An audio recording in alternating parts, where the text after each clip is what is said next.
Hey, what's up? Today we're going to talk about factoring when a is equal to 1. Now that's the easy kind of factoring when all you have to do is find two numbers that multiply to the last number that add together to give you the linear coefficient. Not sure what that means? Let's take a look. Now in our first example here we have x squared plus 15x plus 56.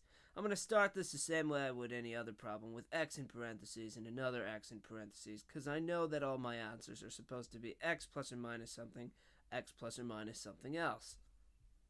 Now in this example I'm looking for two numbers that multiply to 56, add to 15. Thinking of the factors of 56, the two numbers that I want are plus 7 and plus 8. And we're done. Our next example is x squared plus 5x minus 24. I'm going to start this off the same because all of my answers need to look the same. X plus or minus a number, x plus or minus a number. This time I want two numbers that multiply to negative 24, add to 5. But oh no, something's different. My 24 is negative. How do I handle that? Well, worry not, compadres. Just think about what it takes to multiply to a negative number. If you want to multiply to a negative, the only way you do that is a positive times a negative. So when I'm thinking about the factors of 24, I want positive 8 and negative 3. Because 8 minus 3 is 5. Pretty sweet, huh? Let's try the next one.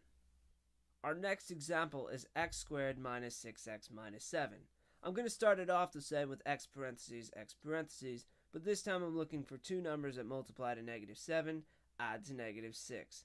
But really, negative 6 and negative 7 at the same time? What do I do with that one? Same principle, bro. If you're trying to multiply to a negative number, multiply a positive times a negative. But the bigger number is going to be negative this time. So for 7, that means we want plus 1 and minus 7. Why? Because 1 minus 7 is negative 6. Sweet! Our last example here is x squared minus 8x plus 12. I'm going to start this off the same with x parentheses, but this time I want to multiply to positive 12, add to negative 8. And I know what you're thinking. Really? Negative 8? What am I supposed to do with that? Well, I can tell you that there are two ways to multiply to a positive number. Positive times positive or negative times negative.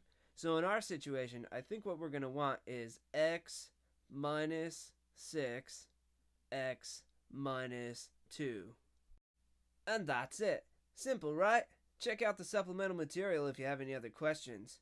Later, my compadres. See you next time.